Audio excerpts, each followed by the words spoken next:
आपका कोटा फैक्ट्री आया और जीतू भैया का जो कैरेक्टर था तो वो आप ही से इंस्पायर था। हाँ या ना कुछ बोल भाई। मेरे से कभी पूछा भी नहीं गया जब वो पहली बार कोटा फैक्ट्री आई। आपने देखी सर कोटा फैक्ट्री? मैंने ऑनेस्टली स्पीकिंग नहीं देखी है। कि आज के 10 साल पहले 20 साल पहले जब कोटा नाम था, क्या चीज थी जिसकी वजह से कोटा कोटा था? बंसल क्लासेस का आपने नाम सुना होगा, वो मेरे भी हाँ। गुरु रहे हैं। उन्होंने कोटा के नाम को इस स्तर पे लेके गए। आपकी आईआईटी पहुंचने की कहानी कैसे? तो मेरा कोचिंग की एंट्रेंस टेस्ट में एडमिशन नहीं हुआ था। मेरे फादर को बोला गया कि आपका लड़का आईआईटी में सिलेक्ट ही नहीं हो सकता, क्यों इसको आप। उसी क्लासेस में जहाँ एक बार आपका खुद का सिलेक्शन नहीं हुआ था, फाइनली वहीं पे सुपरस्टार टीचर बने वहाँ के। 7 महीने वहाँ पे पढ़ाया तो बहुत फेम मिली। Finally because of that fame ही मुझे वहाँ से निकाल दिया गया। कोटा में टीचर की हाईजैकिंग हो जाती है, वो क्या कॉन्सेप्ट है? जैसे किसी की सैलरी मान लीजिए 20 लाख है, क्या हो सकता है उसकी सैलरी कर दी जाए 50 लाख और उसे 2 साल का एडवांस और दे दिया जाए। उसको 1 करोड़ तो एडवांस मिल गया और सैलरी और चालू हो गई। तो इस तरीके के जब ऑफर आते हैं तो मुश्किल होता है, पर होता यही था। कोचिंग इंस्टीट्यूशन रैंक बना नहीं रहे, खरीद रहे। हम नहीं करते हैं, बट हाँ कुछ हद तक ये होता है, इसे नकारा नहीं जा सकता। कोचिंग संस्थानों पे आरोप है टीचर पढ़ाते कम है, सपने ज्यादा बेचते हैं। आईआईटी इतना इंपॉर्टेंट है क्या? पहली बार जब मैं कॉलेज से आया 20 लाख रुपए लोन मिल गया क्योंकि मेरे पास आईआईटी की डिग्री थी। आईआईटी को लेकर जो कुछ लोग कहते हैं कि भाई पहले जो मोह था अब नहीं है, आगे भंग हो जाएगा। कॉम्पिटिटिव एग्जामिनेशन हमारे देश में कभी गायब नहीं है। मेरा भी लुक यही रहता है और मैंने मेरे बाद आपको देखा, आप भी लगभग सेम लुक में ही दिखता है। जब ये पहनता हूँ वाकई। आपको क्या लगता है नेक्स्ट एजुकेशन मिनिस्टर किसको होना चाहिए आपके अकॉर्डिंग?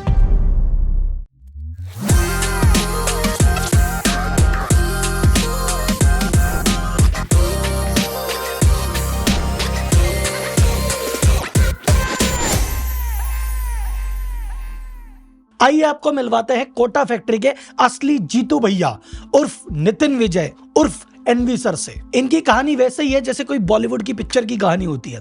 खुद के फिजिक्स में 0 नंबर आए, लेकिन आज फिजिक्स के सुपरस्टार टीचर हैं। जब खुद आईआईटी करने गए, बंसल क्लासेस के एडमिशन टेस्ट में खुद फेल हो गए, लेकिन कुछ समय बाद आईआईटी में जाके बंसल क्लासेस में ही पढ़ाने लग गए। 2007 में खुद की कंपनी स्टार्ट की मोशन एजुकेशन के नाम से, और तब से लेके आज तक पिछले 18 सालों में 10 लाख से ज्यादा स्टूडेंट को पढ़ा चुके हैं और 12 स्टेट में 60 ब्रांचेस हैं इनके पास। वो एडटेक सेक्टर जहां पे कंपनियां बनती बिगड़ती रहती है, कहीं भी यूनिकॉर्न के यूनिकॉर्न तबाह हो जाते हैं, कहीं यूट्यूब से ही एक यूनिकॉर्न बन जाता है। उस सेक्टर में कैसे अपने आप को इन्होंने जिंदा रखा और जिंदा नहीं, कोटा के और इंडिया के टॉप इंस्टीट्यूट में शामिल कराया, ये कहानी जानेंगे आज। और ये कहानी मैं नहीं सुनाऊंगा, ये कहानी आप सुनेंगे इन्हीं की ज़बानी। आज इनके साथ हमने एक डिटेल में पॉडकास्ट किया है जिनमें उन्होंने सुनाई है अपनी कहानी, कैसे इन्होंने आईआईटी की तैयारी की, कैसे ये आईआईटी में गए, कैसे टीचर बने, कैसे इन्होंने कंपनी स्टार्ट की, कैसे इन्होंने इसको टॉप पे पहुंचाया, कैसे मोशन एजुकेशन हाईएस्ट सिलेक्शन देता आ रहा है बाकी कंपटीशन के मुकाबले, क्योंकि ये कोटा के सबसे बड़े टीचर्स में से एक है। इनसे ये भी जाना हमने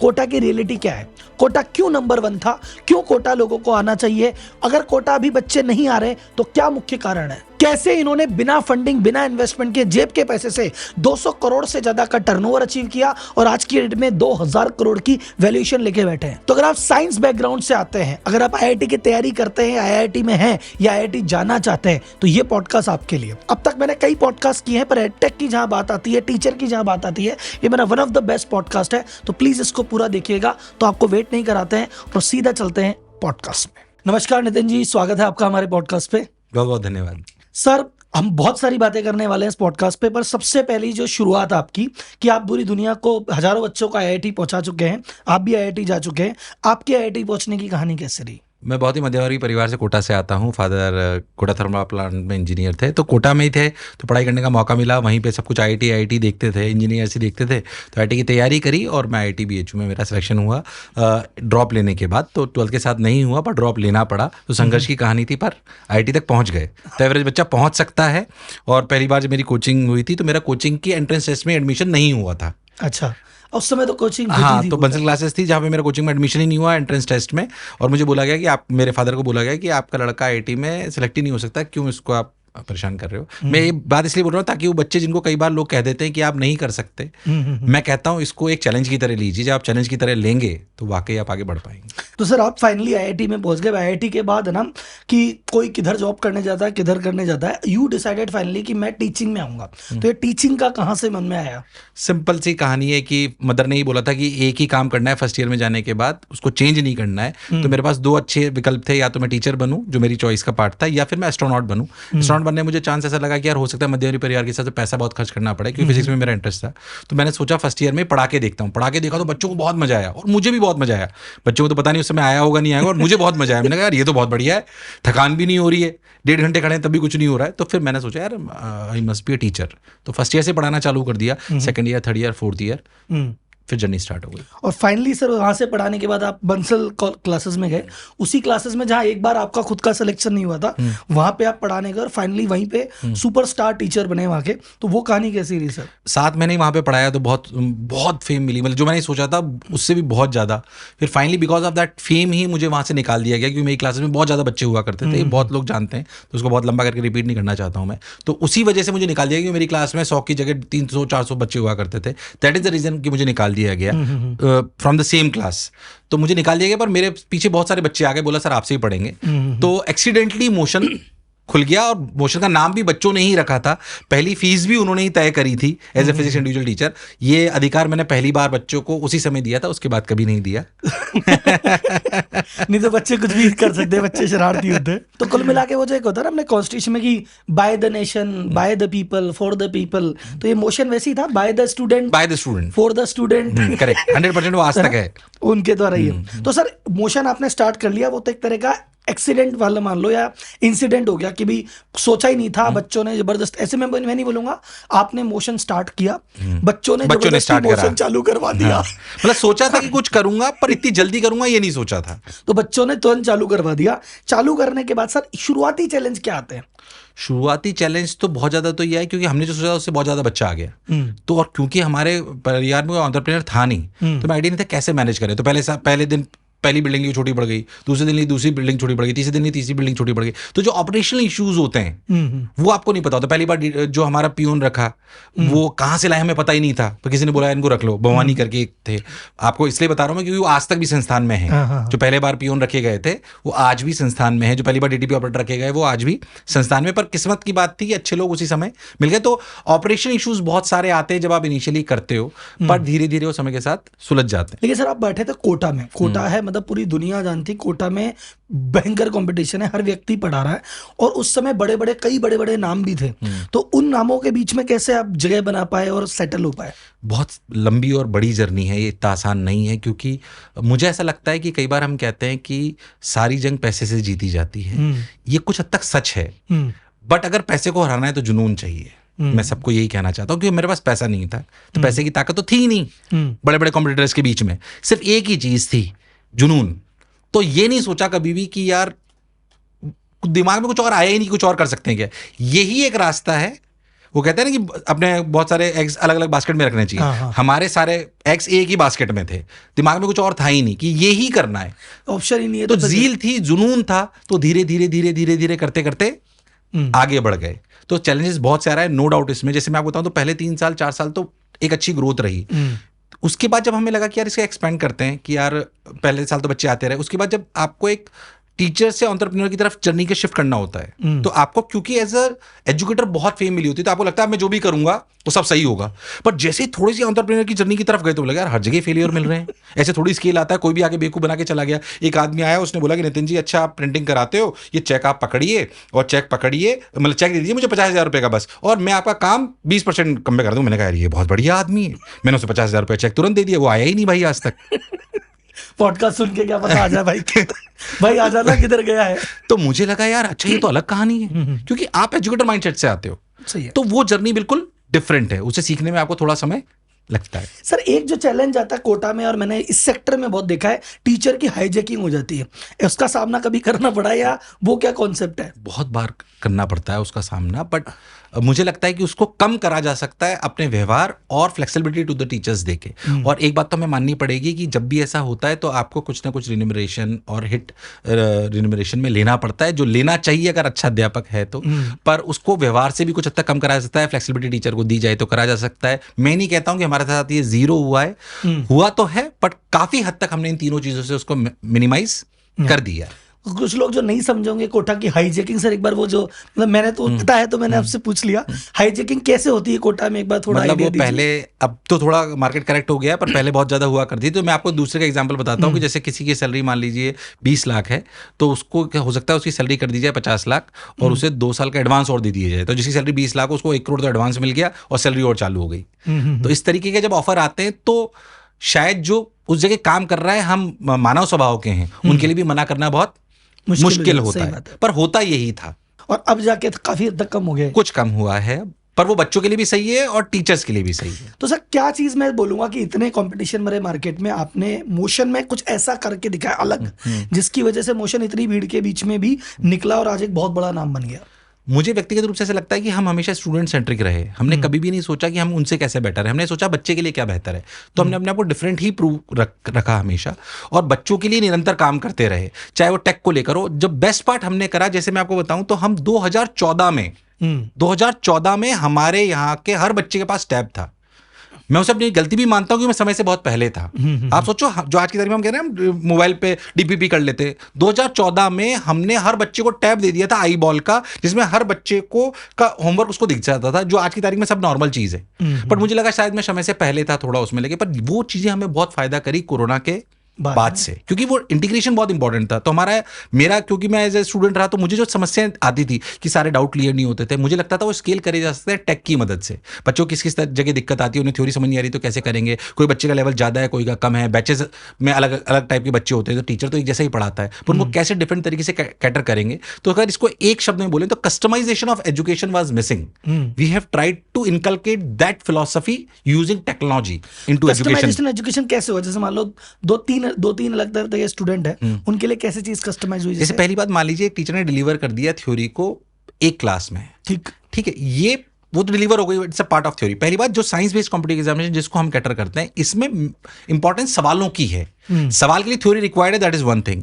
अब ऐसा हो सकता है कि सर, जैसे जनरली बच्चे क्या करते हैं कि अगर उनसे कोई सवाल नहीं हुआ तो वापस थ्योरी पढ़ने लगते हैं। It's wrong philosophy. पहली बात, आपको समझना पड़ेगा कि अगर आपसे सवाल नहीं हो रहे हैं तो आपको उससे निचले स्तर का सवाल करना चाहिए। थ्योरी तो आपको आती थी, पर ऐसा हमें बोर्ड एजुकेशन में नहीं सिखाया जाता, ऐसा कॉम्पिटिटिव एग्जामिनेशन में रिक्वायर्ड होता है। अब कस्टमाइजेशन कैसे, जैसे हमारे यहाँ पे अगर आप देखेंगे तो एक मिरेकल मशीन हमने बना रखी है आर्टिफिशियल इंटेलिजेंस की मदद से। तो और बच्चा वहां जाता है तो उसका होमवर्क अलग निकल के आता है उसकी कमियों के हिसाब से, कि उसने कहाँ गलत करा, कैसे गलत करा, किस तरह के सवाल गलत करा था, कैलकुलेटिव गलत करा था, कौन से सब टॉपिक से गलत करा था, वो हमें पता है।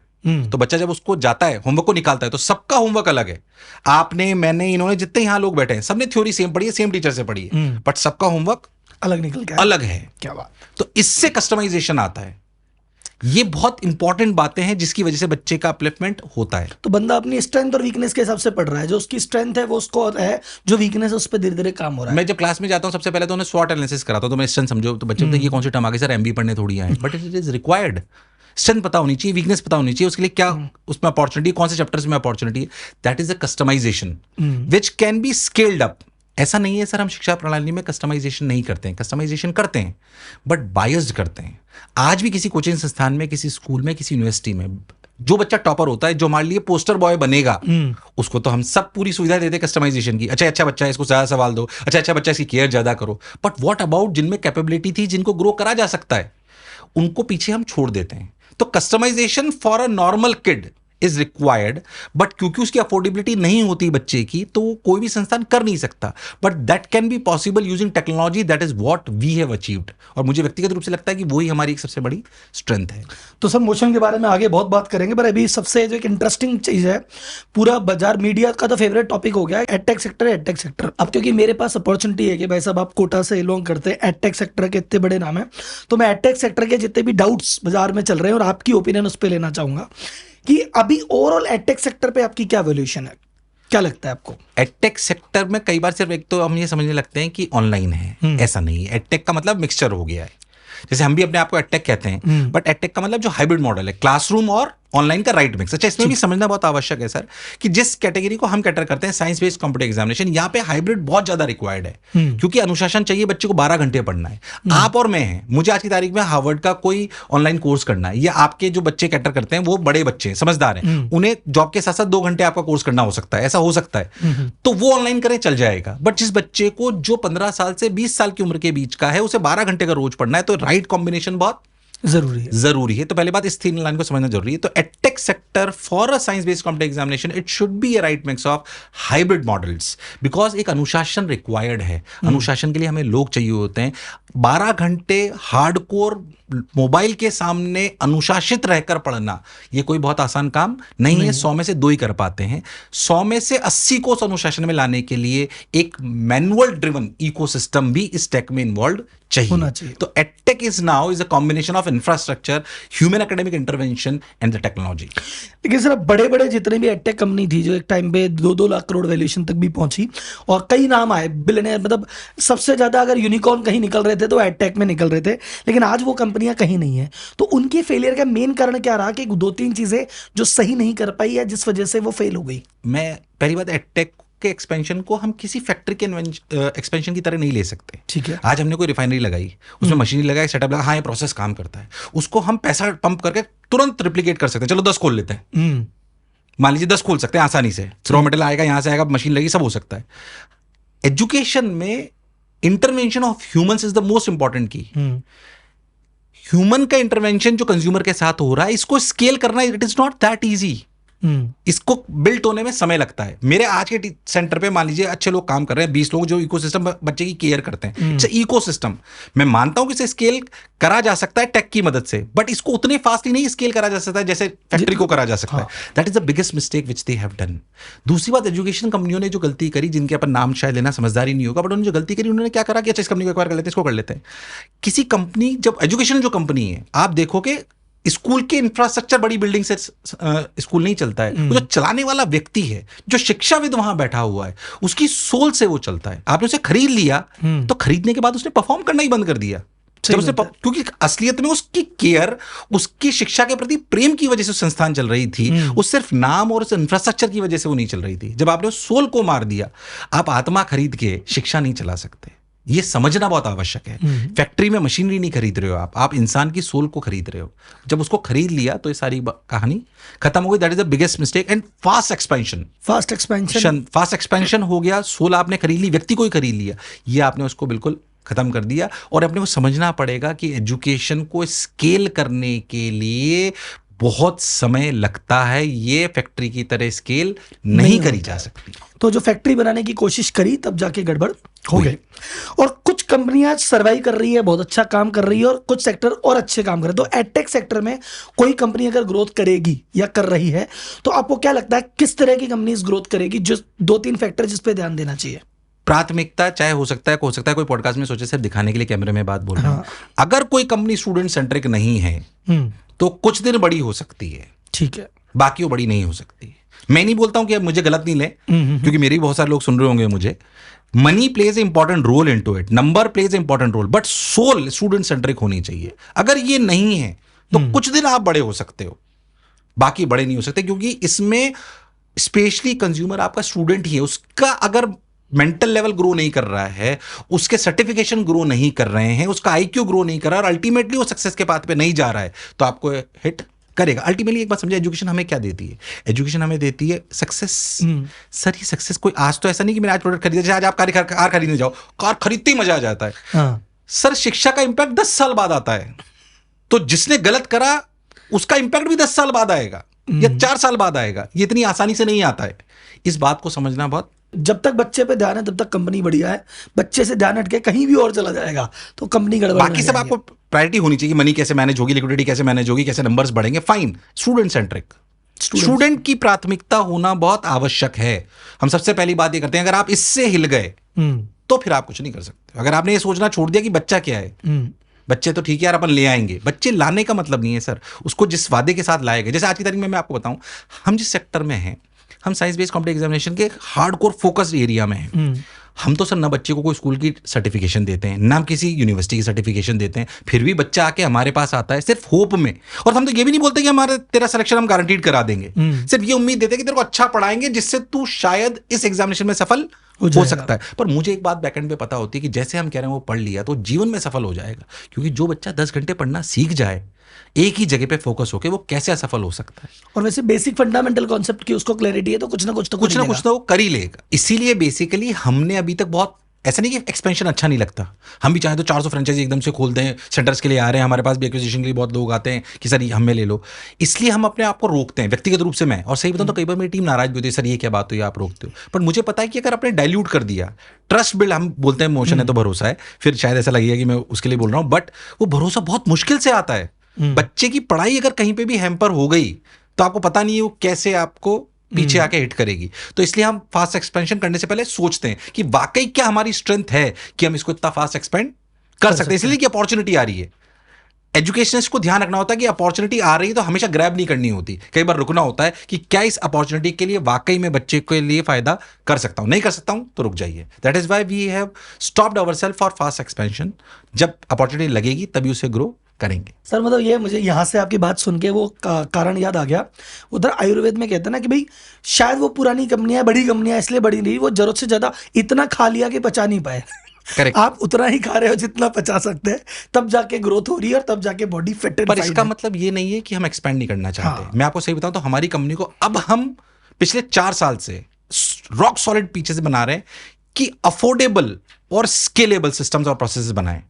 मैं ऐसा सोचता हूं कि आज 2014 में जो मोशन में सर्विसेज मिलती थी वो कैसे उससे भी कम कीमत पे अक्रॉस द नेशन मिल सके टेक और प्रोसेसेस की मदद से, उसको बनाना इंपॉर्टेंट। जैसे वो बनती जा रही हैं अब उनको स्केल करना बहुत आसान है। अगर आपने क्वालिटी बढ़ा दी, जो मैं हमेशा से कहता हूं और आप 15 साल से कह रहा हूं, आपको अगर मान लीजिए क्वालिटी बढ़ानी है और आपने प्राइस पॉइंट भी बढ़ा दी तो ये तो कोई भी कर सकता है ना। मुझे घर सुंदर बनाना है और मैंने उसमें बहुत सारा पैसा लगा दिया तो बन जाएगा, विच इज इजीली अचीवेबल। पर शिक्षा में ऐसा करोगे तो अफोर्डेबल नहीं होगा।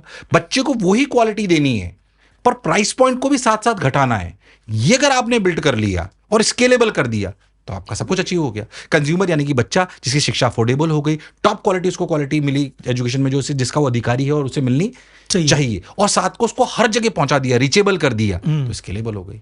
ये ध्येय है। सर अभी बात करते हैं कोविड की। कोविड आने के बाद ऑनलाइन क्लासेस का ट्रेंड आया, फेमस हुई, हर लोग करने लगे, कॉमन हो गया। मतलब कोविड के पहले मैंने जूम पता भी नहीं था क्या होता है और अब मेरी 90% मीटिंग जूम पे ही होती है। तो ऑनलाइन आने के बाद से आपके सेक्टर में, पहले सब कुछ ऑफलाइन ही था मोस्टली, ऑनलाइन आने के बाद से क्या पॉजिटिव इंपैक्ट आए सेक्टर पे और क्या नेगेटिव इंपैक्ट आए?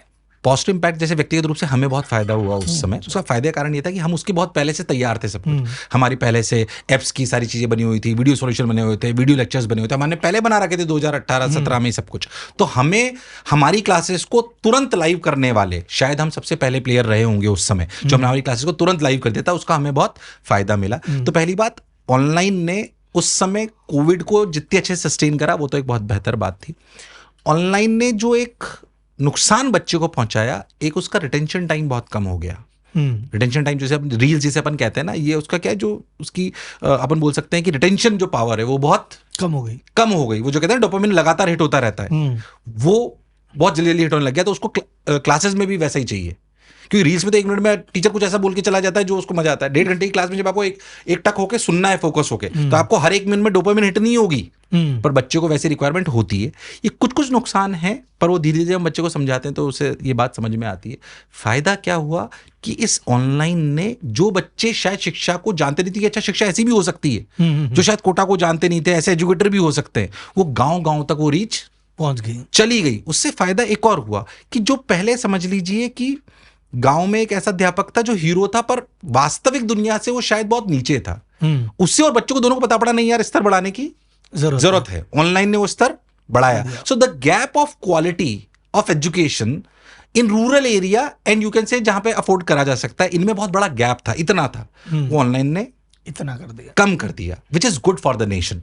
110%। ये बहुत फायदे की चीज। तो सर ऑनलाइन आ गया, इसने फायदा करा, बहुत सारे फायदे हैं, कुछ नुकसान भी हैं।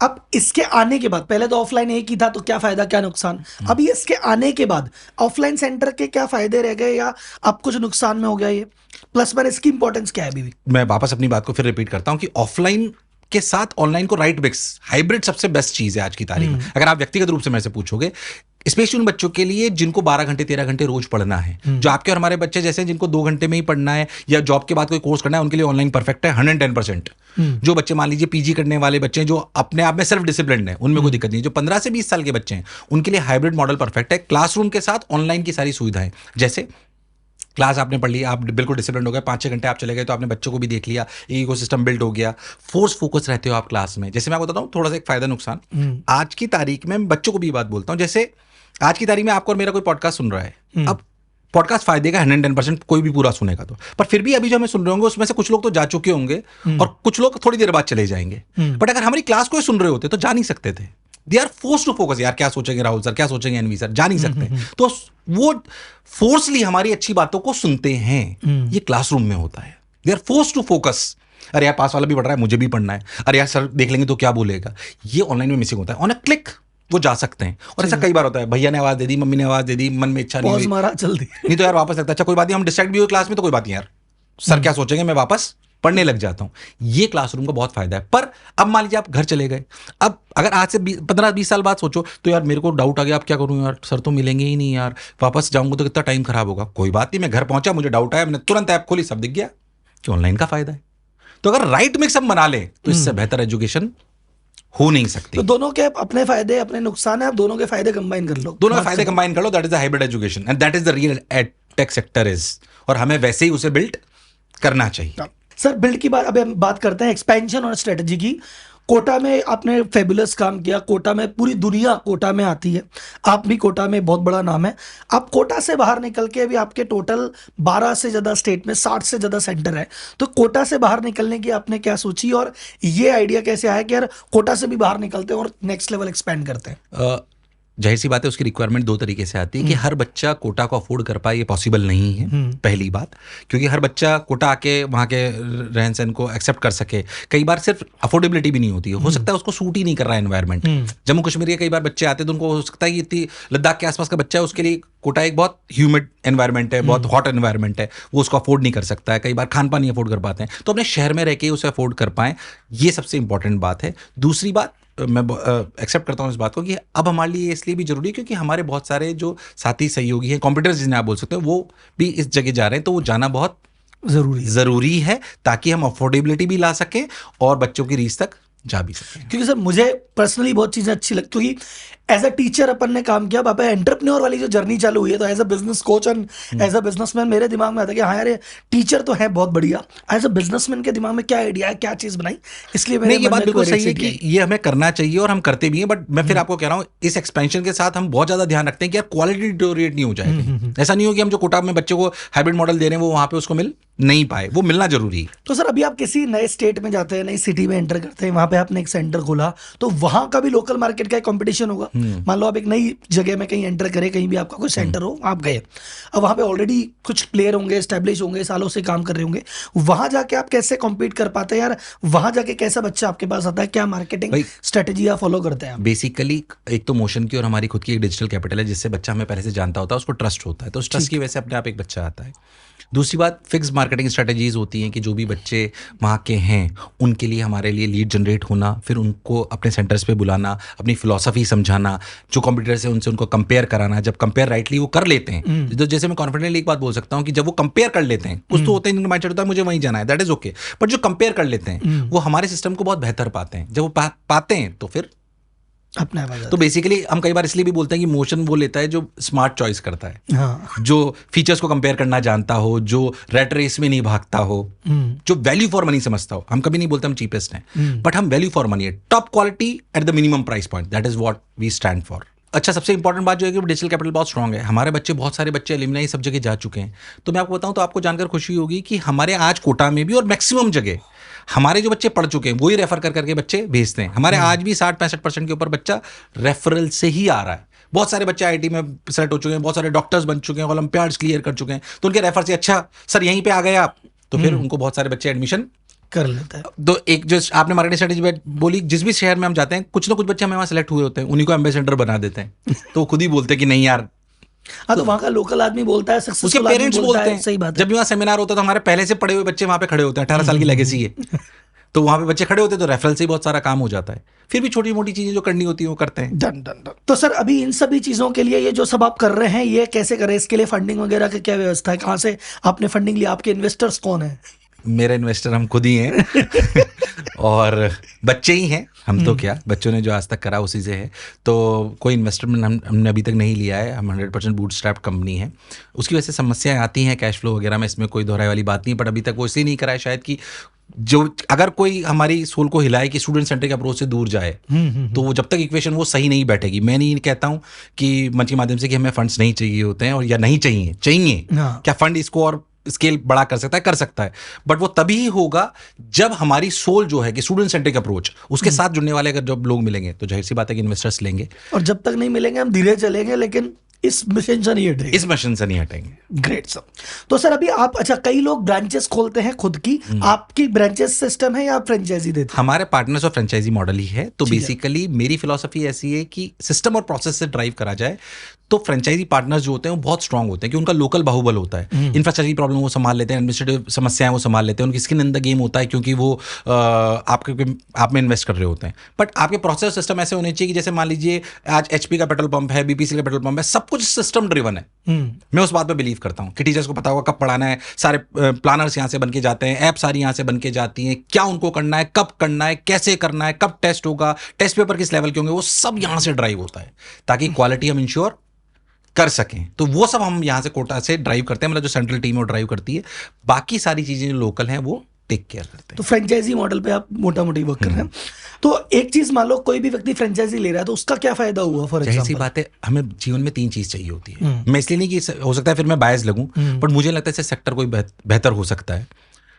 पहली बात, हमें जीवन में पैसा चाहिए होता है, यानी कि ROI चाहिए होती है। कोई भी व्यापारी की अगर बात करें उससे हमें रिकग्नाइजेशन चाहिए होता है। और तीसरी बात, हमें हमारे वर्क में सेटिस्फेक्शन चाहिए होता है। हमारा सेक्टर ये तीनों देता है और हम हमारे जो पार्टनर जुड़ते हैं उनको तीनों का वादा हम करते हैं कि आपको बेहतर ROI देंगे, रिकग्नाइजेशन आपको मिलेगा। आप शिक्षा के क्षेत्र में जब आप सफलता की कहानी से किसी बच्चे की जुड़ोगे तो वो उसे इतना अच्छा लगता है कि अच्छा हमारे यहाँ से बच्चा सेलेक्ट हुआ।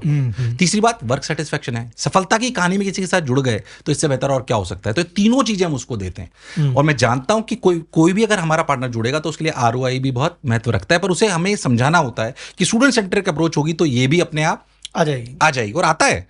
अगर हमारी जो सेंटर है, आपको जानकर आश्चर्य होगा, पिछले साल हमारे 20 सेंटर खुले, पहले साल में ही 10 के ऊपर सेंटर प्रॉफिटेबल हो गए। पहले साल में प्रॉफिटेबल हो गए। वो ये बहुत बड़ी बात होती है किसी के लिए भी। नाम नहीं लेते किसी ब्रांड का, लेकिन अगर बड़ी से बड़ी फ्रेंचाइजी भी है वो आदमी को मिनिमम 2 से 3 साल का टाइम लेती है प्रॉफिटेबल आने में, और जो बिलो एवरेज होती है वो तो 5-5 साल भी ले लेती है। आपको जान के आश्चर्य होगा, हम 350 बच्चों पे हमारे फ्रेंचाइजीज को प्रॉफिटेबल कर देते हैं।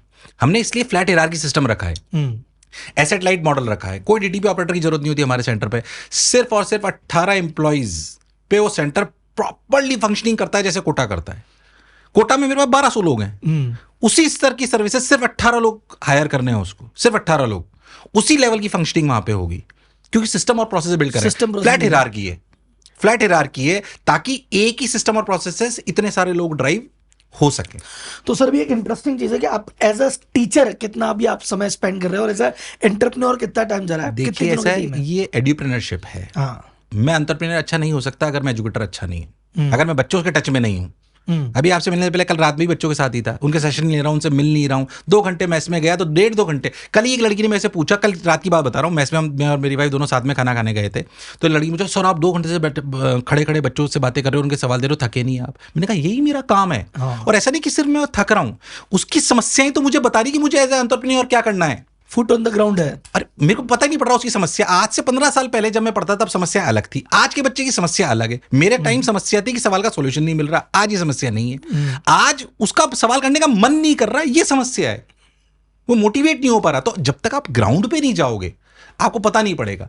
तो आप ये मान के चलिए कि कम से भी कम रोज 1.5 से 2 घंटे में बच्चों के बीच में होता हूं, क्लास के माध्यम से, सेशन के माध्यम से बात करने में, ताकि मुझे पता पड़े अच्छा इनकी ये जिनाइन समस्या है, सर मुझे सवाल नहीं हो रहे, सर मुझे डिस्ट्रैक्शन हो जाता है, सर मैं ये हो जाता हूं। मतलब आज की तारीख में content is not a problem. Psychology की वो पढ़ता रहे, उसे सही रखना, जिसे कहते हैं ना मनस्थिति सही रखना। तो अगर उनका माइंडसेट आपने सही कर पाए आप, तो आप एज एजुकेटर भी सफल हो, एज ऑर्गेनाइजेशन हेड भी आप सफल हो। तो बच्चे की समस्या अच्छा मैंने देखा कोरोना के बाद बहुत बदली है। After this digital era, mobile के इस जमाने में पेरेंट्स बहुत डांटते हैं, पेरेंट्स को भी कई बार डांटना पड़ता है। मैं पेरेंट्स से बात नहीं कर रहे, तो पेरेंट आते हैं बोलते हैं कि सर हमारा बच्चा दिन भर मोबाइल देखता है, हम तो ये करते थे, हम तो ये करते हैं। मैंने कहा भाई साहब आपके टाइम मोबाइल था ही नहीं, आज की तारीख में हमारा बच्चा क्या पता इससे ज्यादा देखते और आज भी देख रहे होंगे वो।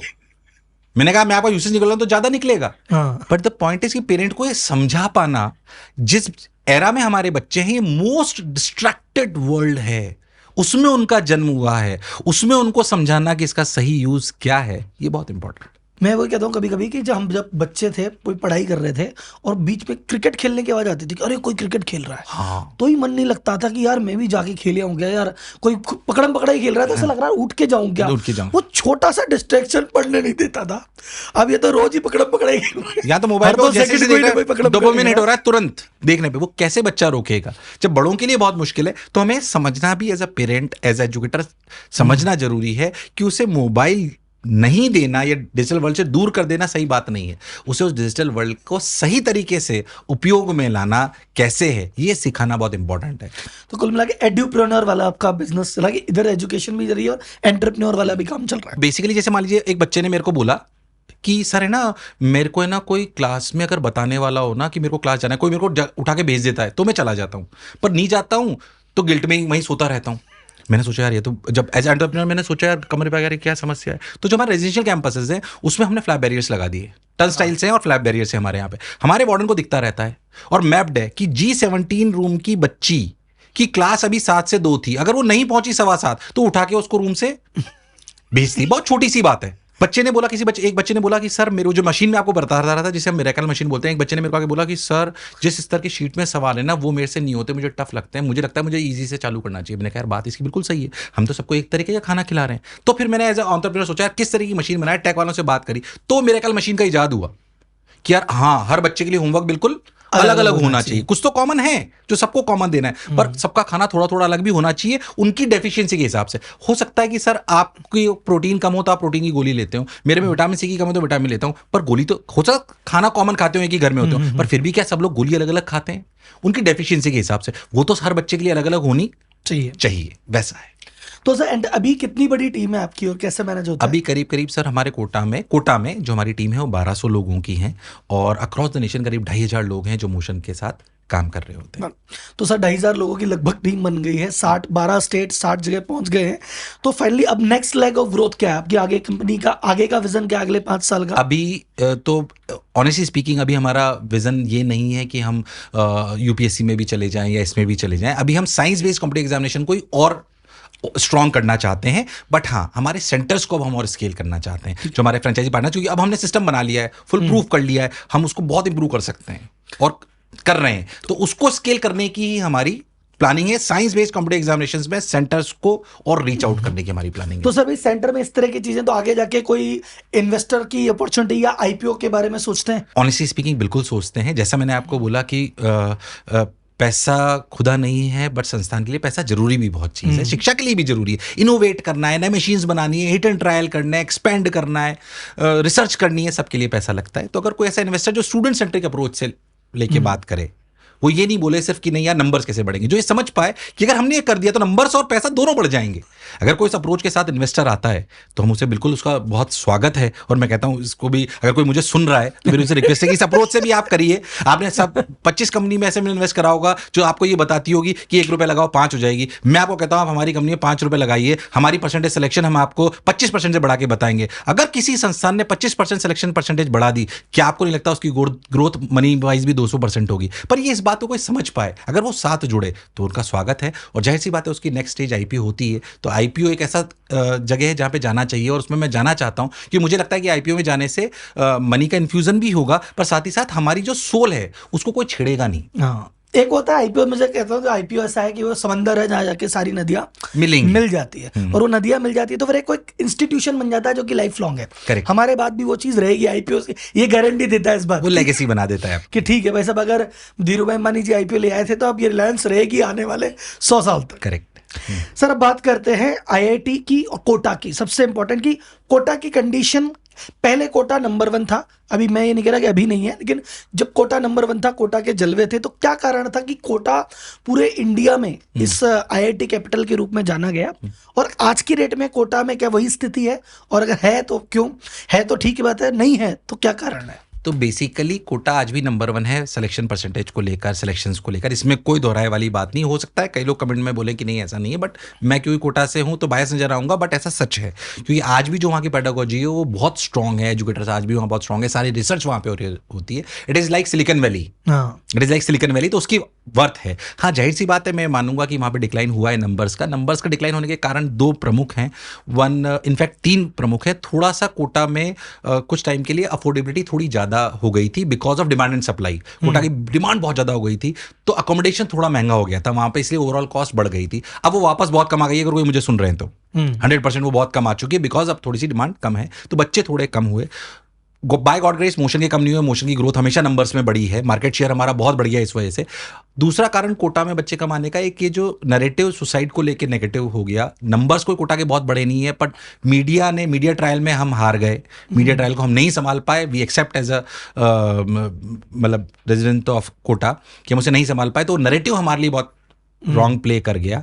तीसरा जाहिर सी बात है कि जैसे सेंटर्स खुल रहे हैं कॉम्पिटिटर्स, तो कुछ बच्चे वहां पे भी रुक रहे हैं, पर कोटा की फिलॉसफी आज भी अलग है और कोटा आज भी यूनिक है और वो रहेगा। कोटा का एकदम से जब नाम आ गया, मैं हिस्ट्री में जाना चाहता हूँ कि आज के 10 साल पहले 20 साल पहले जब कोटा नाम था तो क्या चीज थी जिसकी वजह से कोटा रिजल्ट्स था? बंसल क्लासेस का आपने नाम सुना होगा, वो मेरे भी गुरु रहे हैं, अमेजिंग फिनोमिनल टीचर। उन्हीं से मेरे को ये स्टूडेंट सेंट्रिक बात आती, उनको कोई मतलब नहीं था। आपको शायद पता होगा कि बंसल सर चल नहीं सकते पैरों पे, उस पे थे, मैं उनसे पढ़ा हूँ, वहीं पे मैंने पढ़ाया भी सही, डांट भी बहुत खाई उनसे, बट उनको एक बात, वो डंडे के जोर पे पढ़ाने वाले बच्चे के हित की बात करते थे बस। एक एजुकेटर के रूप में कर्तव्य भी मैंने उनसे सीखी और बच्चे के लिए ही सिर्फ सोचना है। उन्होंने कोटा के नाम को इस स्तर पे वो लेके गए। बंसल क्लासेस जो सर ने खड़ी कर दी, उसी ने कोटा को बहुत फेमस। उसके बाद बहुत सारे लोग संस्थान ने बड़ी हुई, इसमें कोई दोहराए वाली बात नहीं है, बट वो कोटा के रिजल्ट्स थे जो आज तक काम आ रहे हैं। तो अभी भी आपके अकॉर्डिंग रिजल्ट्स तो उतने ही हैं? रिजल्ट परसेंटेज बहुत स्ट्रांग है, इकोसिस्टम मिलता है ना, अपन बात समझे। बच्चा सिर्फ किसी कोचिंग में जोड़ने से भी सिर्फ सेलेक्ट नहीं हो जाता है, बच्चा सेलेक्ट होता है चाहे वो इंजीनियरिंग का, मेडिकल का, और साइंस बेस्ड। वहाँ पे जो अगर अपन अपनी देशी भाषा में बात करें, जो थड़ी की दुकान है जहाँ बच्चा चाय पीने जाता है, वहाँ पे भी जो थड़ी वाला होता है उसे बताता है, बेटा तू अच्छा मेडिकल की तैयारी कर रहा है, फिजिक्स में ध्यान रखना, मैकेनिक्स कम समझ आएगी तेरे को, कैलकुलेशन पे ध्यान देना। अब वो सोचो थर्ड वाला जो खुद 5वीं पास है, पर वो बच्चे को बता देता है कि ये तेरे को ध्यान देना है, ऑटो वाला बता देता है। ये इकोसिस्टम आपको कहां मिलेगा? सिलिकॉन वैली भी तो इसीलिए जाते हैं लोग, क्योंकि वहां पे जैसे आपसे भी मेरी थोड़ी देर पहले बात हो रही थी, तो आप ये बोल रहे थे कि यार उस जगह वहां पे उस माइंडसेट के लोग मिलते हैं। ऐसे ही कोटा में सेम माइंडसेट के लोग मिलेंगे, जहां साइंस बेस्ड कॉम्पिटिटिव एग्जामिनेशन की बात होती है, मतलब फिजिक्स सिटी लाइन है, फिजिक्स, केमिस्ट्री, मैथ्स, बायोलॉजी, बात खत्म। इसके अलावा कोई जानता ही नहीं है। तो अगर ऐसा कोई शहर पूरे विश्व में या देश में कहीं है तो वो हमारा शहर, तो पूरा शहर का शहर ये लाइन है कि अरे यार इनके तो एग्जाम आ गए ना, तो थोड़ा ये करो। हाँ। अच्छा, भीड़ लग रही है इस बच्चे को पहले। इतनी बढ़िया बात बोली सर आपने, मैं बताऊं, हमारे पास कलेक्टर का फोन आ जाता है नीट से पहले। हाँ। सारे हॉस्टलों के पास मीटिंग होती है नीट के एग्जामिनेशन से पहले, जे के एग्जामिनेशन से पहले, कि ये प्रिकॉशन हमको रखने। किस शहर में ऐसा हो रहा है? मीटिंग होती है, बाकायदा कलेक्टर बुलाता है सारे कोचिंग संस्थानों को, हॉस्टल्स के जो हमारे प्रमुख होते हैं उनको, कि ये ध्यान रखेंगे। इंस्ट्रक्शन चले जाते हैं मैरिज गार्डन्स को कि इसके बाद शोर नहीं होगा, यहाँ पे एग्जामिनेशन आ रहे हैं बच्चों के। ऐसा कहां मिलेगा? ये शहर की ताकत है। हाँ, पूरा शहर ये लाइन है कि भाई बच्चे का एग्जाम है, अब कोई कुछ नहीं करेगा, आप कुछ नहीं करेगा, सब छोड़ो। ट्रैफिक में होता ना कि एम्बुलेंस को आगे जाने बोले, बच्चे को आगे जान दो, बच्चों को आगे जाने इसकी पढ़ाई है। हाँ। अच्छा सर, एक चीज और है कि अच्छा इसमें क्या ये भी कारण हो सकता है कोटा में डिक्लाइन होने का, कि जैसे मान लो 1000 बच्चे हैं जो अलग अलग जगह से मोशन पढ़ने कोटा आ रहे थे, अब मोशन सेंटर ही वहां खुल गया तो उन्होंने कहा वहीं रुक जाते हैं। बिल्कुल है, तो शायद ये भी एक कारण है। वैसे मोशन में ऐसा नहीं हुआ अभी तक, क्योंकि जहां पे भी हमारे सेंटर खुले वहां से अगर हमारे पास 50 बच्चे आते थे, तो हमारे पास वो 70 हो गए। ऐसा मोशन के साथ हुआ, बट ऐसा सबके साथ नहीं होता। ये हो सकता है इसलिए हो रहा हो क्योंकि हम अभी डिक्टेट नहीं कर रहे हैं उस सेक्टर को इन टर्म्स ऑफ नंबर्स, इसलिए ऐसा हो सकता है कि ऐसा हो रहा हो। बट कुछ लोगों के साथ ऐसा होता होगा कि वो सेंटर खोलते होंगे तो यहाँ पे बच्चे कम हो जाते होंगे। अच्छा सर, एक चीज और है कि कई स्टूडेंट ऐसे हैं, शायद मतलब कोटा आने वालों में कई लोग ऐसे हैं जो रील देख के या मोटिवेट होकर कि दुनिया कहती है कोटा में ही सब कुछ होगा, तो उनको नहीं आना चाहिए फिर भी आ रहे हैं, या कई लोग का मन नहीं है, पेरेंट्स जबरदस्ती धक्के देके भेज रहे हैं। तो एक बार आप क्लेरिफाई कर दीजिए भी किन तरह के बच्चों को कोटा आना चाहिए? जिनको साइंस से प्रेम है और जो साइंस में अपना करियर बनाना चाहते हैं, उनके लिए इससे बेहतर काशी कोई और नहीं हो सकती। इसमें कोई दोहराई वाली बात नहीं है। पेरेंट्स से रिक्वेस्ट करता हूँ, जबरदस्ती मत भेजिए। हाँ, जबरदस्ती मत भेजिए। 110% उसको मन से प्रसन्न है तो उसको भेज दो, उसको भेजिए। और मैं तो कह रहा हूँ आके देखिए, पहले घूमिए। जैसे अभी दिसंबर जनवरी में बहुत सारे पेरेंट आते हैं, नवंबर दिसंबर में आने लग जाते हैं, तो सिर्फ देख के जाते हैं, 2-4 दिन रुकते हैं कि वाकई हमें आके वाइब महसूस हो रही है या नहीं हो रही है। नहीं तो कोई बात नहीं, फिर अपने शहर में करिए। अच्छा सर, एक और चीज है, आईआईटी इतना इंपॉर्टेंट है क्या? जैसे कई एक टाइम पे आईआईटी के अलावा कोई ऑप्शन नहीं था, लेकिन धीरे धीरे चीजें खुल रही है, दुनिया भर के ऑप्शंस भी खुल रहे हैं, तो क्या आईआईटी उतना ही इंपॉर्टेंट है जितना पहले था? क्योंकि आईआईटी में ये भी खबरें आती है कि आजकल आईआईटी में भी कोई मतलब नहीं है, वहाँ पे इतने % वैकेंसी रह गई है, समथिंग लाइक दैट। तो उस पर मैं इसमें एक बात बोलना चाहता हूँ आपको कि आप ऐसा समझे कि करीब जो आईआईटी और एनआईटी टॉप कॉलेजेस हैं और 2-3 आप प्राइवेट मिला लीजिए, ये करीब करीब 25,000 सीटें जिनका लेवल एक आप ऐसा मान सकते हो इस स्तर पे। हाँ, एक्चुअली पढ़ाई अच्छी होना एक अलग बात है, ब्रांड परसेप्शन की वैल्यू होती है। तो ये जो 25,000 सीटें हैं, इनका दुनिया की नज़र में ब्रांड बहुत स्ट्रांग है।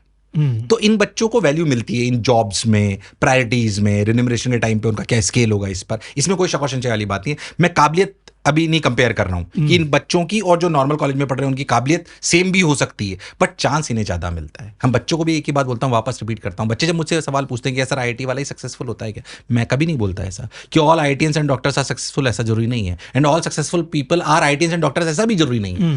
बट द पॉइंट इज, मैं बच्चे को बोलता हूं तुम क्लास में बैठे हो, आज मैं तुमसे बोलूं कि 2 टीचर बाहर खड़े हैं, एक आईआईटी से पास आउट है, एक बीएससी करा हुआ है, किससे पढ़ोगे? तो बच्चे बोलते सर आईआईटी। तो मैंने कहा तुमने पहला चांस उसको दिया ना, this tech will give you the first opportunity, ये इंश्योर करता है। तो अभी तुम्हारे पास समय है कि फर्स्ट अपॉर्चुनिटी तुम्हें हमेशा मिले, इसके लिए अगर टैग मिल जाए तो इसमें कोई बुराई वाली बात नहीं है। पर तुम सोचो टैग लेके सफल हो जाओगे, ऐसा नहीं है। और बाय द वे तुमने अगर इस टैग के लिए तैयारी करी, 10 से 12-15 घंटे काम करा, और बाय द वे ये नहीं भी मिला, तो मैं कह सकता हूं कि 12 घंटे पढ़ने वाला व्यक्ति जीवन में तो सफल हो जाएगा।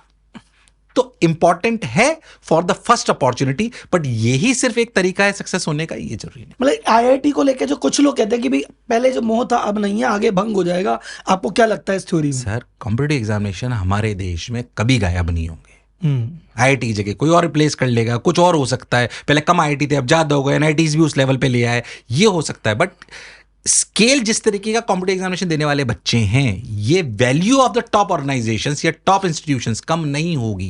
नाम बदल सकते हो, कुछ और पैरामीटर बढ़ा सकते हो, बट उनकी वैल्यू कम हो जाएगी, ये मेरे को जहन में नहीं आता। क्योंकि हमारे देश में 140 करोड़ लोग हैं, 25 करोड़ स्टूडेंट हैं, जहां पे इतनी बड़े मार्केट हो बच्चों की, वहां पे कंपटीशन होना तय है। और सर एक और चीज मैंने अभी आपने कहा तो मुझे दिमाग में क्लिक करी, फंडिंग में भी स्टार्टअप्स को बहुत, मतलब फंडिंग में भी आईआईटी टेक बहुत बड़ा इंपॉर्टेंट, बहुत इंपॉर्टेंट, 100%। मतलब स्टार्टअप की फंडिंग अगर हो रही है तो कोई भी XYZ मांग रहा है वर्सेस आईआईटी का बंदा मांग रहा है, तो उसको प्रायोरिटी मिल अरे जाती सर, लोन में हाँ, हो सकता है आपने सुना हो, मैं वापस रिपीट करता हूं, मेरे को लोन मिल गया सिर्फ इसलिए, पहली बार जब मैं कॉलेज से आया 20 लाख रुपए लोन मिल गया क्योंकि मेरे पास आईटी की डिग्री थी। ये तो मिलता ही नहीं, लोन बता रहा हूं मैं आपको, बैंक लोन। अच्छा, उन्होंने मैनेजर साहब ने बोला अच्छा आप आईआईटी से हो, पहले तो लोन रिजेक्ट हो गया मेरा, फिर उन्होंने बोला कि अच्छा आप आईआईटी से हो, मैंने कहा हाँ सर आईआईटी से हूँ, कि ठीक है। तीसरे दिन में लोन सैंक्शन हो गया, just because of degree. Funding तो बहुत, इन्वेस्टर तो बहुत बड़ी बात है। नहीं सर, अब फंडिंग में यही है कि जितने भी लोगों को फंडिंग मिली है उसमें मेजोरिटी सेक्शन आईआईटीएंस की तरफ ही, आईएम्स की तरफ ही ज्यादा टिल्ट कर रहा है, क्योंकि अगेन वही वो ऑप्शन है ना उनके पास कि नॉन आईआईटी वाले को करोगे क्या आईटी वाले करोगे, तो वो भी पहली प्रायोरिटी उधर ही दे देते हैं, उधर दे देते हैं। क्योंकि मैं आपको इसका एग्जांपल और देना चाहता हूँ, मेरे आईबीएम में नौकरी लगी थी 4th ईयर के साथ, तो मेरे को जाना था नहीं, मुझे टीचर ही बनना था। पापा ने बोला था जॉब इसलिए ले ले ताकि कोई ये नहीं बोले कि तू मजबूरी में टीचर बना, तो मेरी 2 जॉब लगी। तो फिर मैंने जो मेरे इंटरव्यूअर थे उनसे मैंने पूछा, मैंने कहा सर आपने मुझे क्यों लिया, मेरे को तो कोई कोडिंग भी नहीं आती। तो उन्होंने बोला यार हमने इसलिए लिया कि हम अभी तक हमारा ट्रैक देख चुके हैं कि तुम्हारा आईक्यू ठीक था, हम देख चुके हैं कि अगर 100 आईआईटीएंस में से हम उठाते हैं तो 80 सफल हो जाते हैं, 80 अच्छे निकलते हैं। ऐसे ही 100 बच्चे हम नॉर्मल कॉलेज से निकालते हैं तो 30 अच्छे निकलते हैं। तो हमारा परसेंटेज आईटी में ज्यादा है अच्छे निकलने का, तो हम क्यों अपना दिमाग ज्यादा दूसरी जगह लगाएं? उनके पॉइंट ऑफ व्यू से बिल्कुल सही है। अब सर आते हैं कोचिंग के परसेप्शन को लेके, बिकॉज इंडिया में एक कुणाल शाह जी है, उन्होंने एक बहुत बढ़िया बात बोली थी कि इंडिया में आदमी पहले किसी को भगवान बनाते हैं, सर पे चढ़ाते हैं, फिर बाद में उसी को विसर्जित भी कर देते हैं। तो कोचिंग वाले बिजनेस में या इसमें पहले जितने भी टीचर्स थे बहुत रिस्पेक्ट, बहुत जज, सेलिब्रिटी, एवरीथिंग, लेकिन अभी आज की डेट में मीडिया ने पहले इनको बहुत आगे बनाया, और अभी पिछले 6-12 महीने में देखेंगे तो कोचिंग को लेकर परसेप्शन बहुत ज्यादा नेगेटिव हो चुका है। तो उस पर कुछ मेरा सवाल था, कुछ चीजें हैं, मुझे आप इसमें बताइएगा कि ये कितनी सही है कितनी गलत है। जैसे एक सबसे बड़ा आरोप वो जो अब इस मोड में करते हैं वो है ना रजत शर्मा जी, हाँ बिल्कुल बिल्कुल आरोप लगाते हैं कि कोचिंग संस्थानों पे आरोप है कि ये बच्चे टीचर पढ़ाते कम है, सपने ज्यादा बेचते हैं। तो ये कितना सही है कितना गलत है? जाहिर सी बात है, सपने दिखाते हैं और कई बच्चों को पूरे भी कराते हैं, ये सच है। बेचना शब्द शायद गलत है। कॉम्पिटिटिव एग्जामिनेशन सपना है, 100 बैठेंगे तो परसेंटेज ही कह रही कि 1-2 ही सिलेक्ट होंगे। हम 14 अगर करा देते हैं तो हमने बहुत बड़ा काम करा है। तब भी 86 बच्चे तो रह ही गए ना, पर वो जीवन में सफल हुए। खैर मैं आपके सवाल पे वापस आता हूं। तो हम सपने बेचना गलत हो गया। मैं इसमें एक बात ये कहता हूं कि एक्चुअली हमें गलत तरीके से प्रस्तुत करा गया, और मैं गवर्नमेंट के भी ऑफिशियल मुझे सुन रहे हैं उनसे हाथ जोड़ के रिक्वेस्ट करता हूं कि हमें ना स्कूल का कॉम्पिटिटर मान लिया गया है। कोचिंग बिजनेस का पनपना, कोचिंग ऑर्गेनाइजेशंस का पनपना गवर्नमेंट या K-12 एजुकेशन समझती है कि उनका फेलियर है। नहीं, पहले तो इस बात को समझें, हम K-12 एजुकेशन थोड़ी पढ़ा रहे हैं। अगर कोई बच्चा आपके स्कूल में अच्छा फुटबॉल खेलता है या अच्छा बैडमिंटन खेलता है तो आप उसे रिकमेंड करेंगे ना, गोपी चंद जी फिलहाल के उनकी एकेडमी में चले जाइए, क्योंकि वो एक्सपर्ट हैं। हम ऐसे ही कॉम्पिटिटिव एग्जामिनेशन के एक्सपर्ट हैं, हम बोर्ड के लिए थोड़ी पढ़ा रहे हैं। तो इस बात को समझने का अंतर है कि हम उनके कॉम्पिटिटर नहीं है स्कूल के, या हम ये सिद्ध नहीं कर रहे हैं हमारा पनपना कि हम स्कूल एजुकेशन का फेलियर हैं। हम एक पर्टिकुलर एग्जामिनेशन के एक्सपर्ट हैं। जैसे स्पेशलिस्ट नहीं होते हेल्थ केयर में, वैसे हम स्पेशलिस्ट हैं, हमें वैसे ट्रीट करा जाए। हमें, बल्कि मैं तो गवर्नमेंट को कहता हूं, हमें एजुकेशन संस्थाओं का दर्जा दिया जाए। हाँ, अगर जैसे स्कूल में कुछ मान्यताओं को लेकर अगर गवर्नमेंट कोई नॉर्म्स लगाती है, हम पे भी लगाया जाए। मैं व्यक्तिगत रूप से उसका पक्षधर हूं। हम सारी चीजें सही कर रहे हैं, हो सकता है बहुत सारे नहीं सही कर रहे हो, और हो सकता है हमें भी कोई गलती हो। अगर गवर्नमेंट हमें एजुकेशन संस्थाओं का दर्जा देती है तो हम पे कुछ हो सकता है बाध्यता भी लगाए कि आपको ये नॉर्म्स फॉलो करने पड़ेंगे। आज की तारीख में कोटा में एडमिनिस्ट्रेशन बहुत सारे नॉर्म्स फॉलो कराता है, हम फॉलो करते हैं, हम उसके लिए तैयार हैं। बट हमें शिक्षण संस्थाओं का दर्जा देना चाहिए।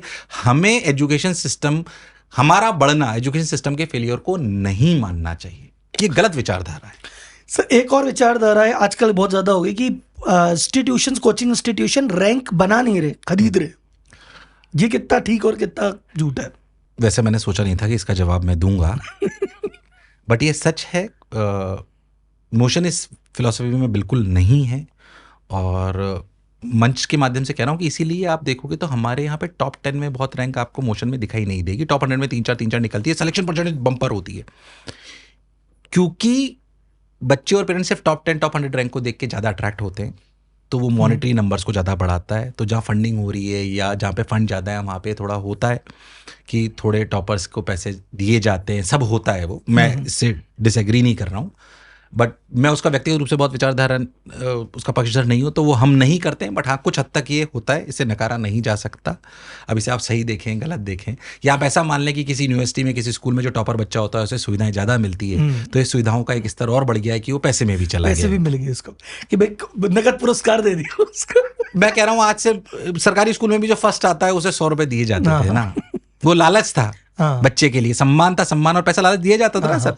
अगर एमएलए साहब आते थे तो साहब ये हमारे स्कूल का होनहार बच्चा, तो 100 रुपए देते थे ना उसको लिफाफे में रख के। वो 100 का हो सकता है किसी जगह वो 50 लाख हो गया हो, तो विचारधारा गलत हो गई वो, बट उसे गलत तरीके से प्रस्तुत करा गया। उसमें एक्चुअली ये भी हो गया ना, कई ऐसे बच्चे हैं जिन्होंने पढ़ाई एक्स जगह की थी, अब उस पढ़ाई एक्स जगह करके रैंक आ गई। नहीं, इसको मैं रोकना चाहता हूँ। नहीं, इसको मैं रोकना चाहता हूँ। आज की तारीख में जो टॉप बच्चे होते हैं कई जगह, आप, क्योंकि ये मीडिया में बहुत चलता है, मैं इसे बोलना चाहता हूँ कि कई बार ऐसा होता है कि हम देखते हैं 3 जगह बच्चा छप रहा है, 4 जगह छप रहा है टॉपर, ऐसा होता है। तो कई लोग सबने खरीद लिया। आजकल जो टॉपर बच्चे हैं उनके पेरेंट्स बहुत स्मार्ट हैं, वो वाकई सब जगह की सुविधाएं लेते हैं। कैसे टेस्ट सीरीज लेते हैं, अच्छा ये टीचर पसंद आ रहा है यहाँ से पढ़वा लेते हैं। अच्छा हम भी करते हैं। आज मान लीजिए, मैं आपसे झूठ नहीं बोलूंगा, आज मान लीजिए कोई पेरेंट है जिसमें हमें पता है कि यार ये बच्चा टॉप 10 में आएगा, वो आके बोले यार आपका ये वाले टीचर से मैं इसको 5 घंटे रोज पढ़वाओ, मैं शायद पढ़वा दूंगा। मैं आपसे कोई गलत बात नहीं बोलेंगे आपको। तो जो बच्चे वाकई उस लायक होते हैं टॉप 10, टॉप 100, उनको वाकई ज्यादा कोचिंग की जरूरत भी नहीं होती, पर उन्हें वो चुन लेते हैं। अच्छा ये क्या ये बेस्ट है, ये मैं, तो 3-4 जगह करे हुआ होता है उन्होंने वाकई।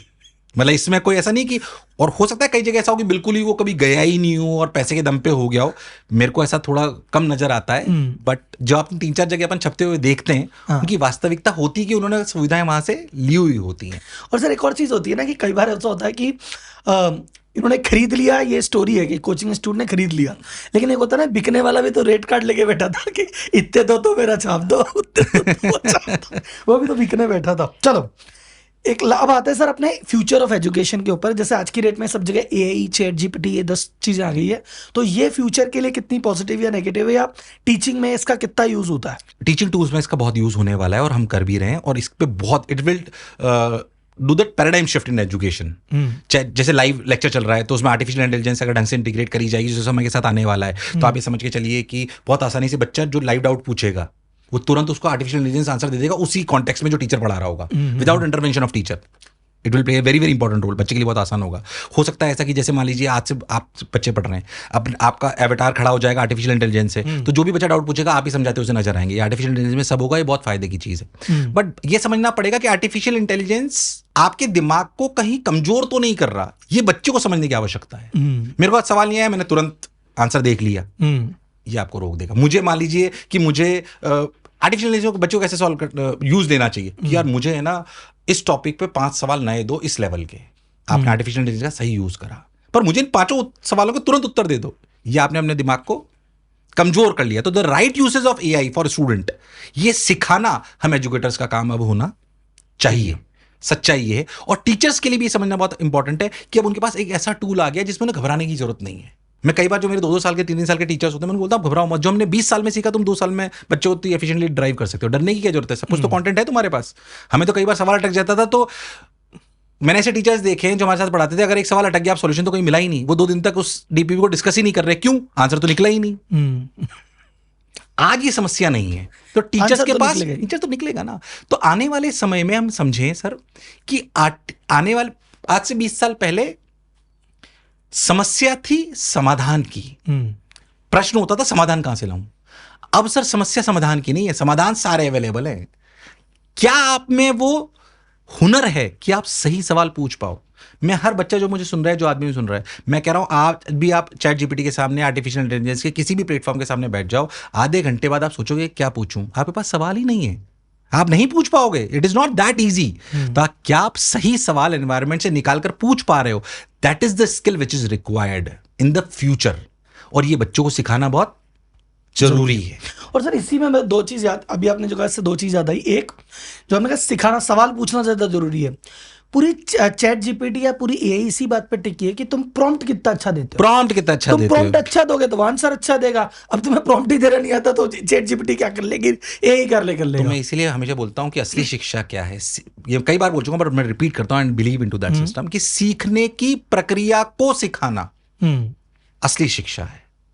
आप उसको सिखा पाओगे कैसे सीखना है। अब हम उसे सिखा पाए आर्टिफिशियल इंटेलिजेंस को कैसे यूज करना है, मोबाइल को कैसे यूज करना है, पढ़ने का क्या तरीका होना चाहिए, और उसे यह भी समझाना कि लर्न हाउ टू लर्न ये सबका अलग है। सर आपके पढ़ने का तरीका अलग हो सकता है, आप हो सकता है पॉडकास्ट से ज्यादा सीखते हो सकता है मैं बुक से ज्यादा सीखता हूं, हो सकता है कोई पॉडकास्ट और बुक्स के माध्यम से ज्यादा सीखता हो सकता है कोई सवालों के माध्यम से ज्यादा सीखता हो। सबका लर्निंग कर्व और लर्निंग पैटर्न डिफरेंट है। उनको ये सिखाना कि तुम अपने सही लर्निंग पैटर्न को ढूंढ पाओ, ये हमारा काम है।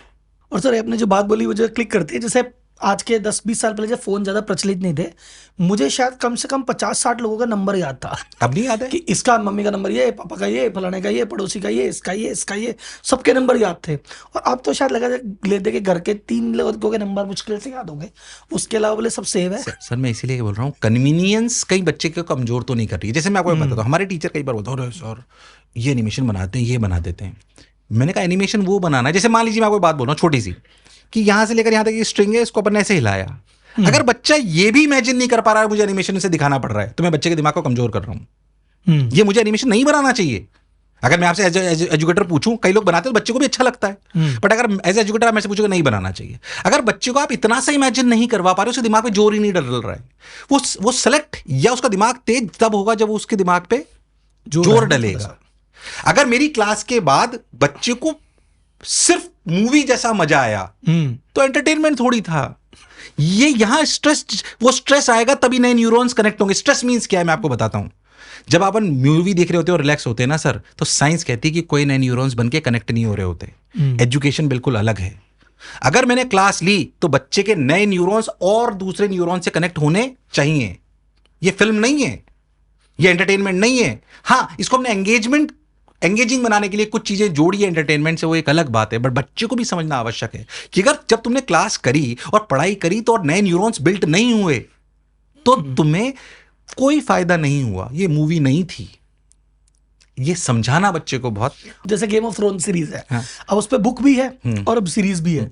अब जिसने सीरीज देखी है उसके लिए ड्रैगन वैसा ही है जैसा डायरेक्टर ने दिखाया है, करेक्ट, पर जिसने बुक पढ़ी है हर आदमी के दिमाग में अलग इमेजिनेशन अलग है, हर आदमी ने अलग ड्रैगन सोच रखा है, वो क्रिएटिविटी उसकी दुनिया अलग है, उसका इमेजिनेशन इसीलिए अलग कहते हैं बुक्स पढ़िए, हाँ, इसीलिए कहा जाता है न्यूरॉन डेवलप होता है, डेवलप होता है। मैं बुक पढ़ूंगा तो मुझे पता है कि मैंने पढ़ता जा रहा हूँ, दिमाग में कुछ बनता जा रहा है, हाँ, और अगर पिक्चर है तो फिर जो दिख सब रहा कुछ है वो दिख रहा है, वो ना, दिख रहा है, हम कुछ भी नया नहीं क्रिएट कर रहे हैं उसमें। तो सर लर्निंग का मेथड तो ये जरूरी नई है। चीज सीखी मैंने, मुझे मजा आया। Thank you. अच्छा सर, कहते हैं गुरुकुल मॉडल ऑफ लर्निंग, जो सब लोग कहते हैं भाई, मैं भी मानता हूँ, सब मानते हैं कि भाई पुराने जमाने का जो गुरुकुल मॉडल था वो बेस्ट था। उस समय ना कोई एआई था ना कुछ और था, गुरुजी थे, समझाते थे और सब शिक्षित होते थे।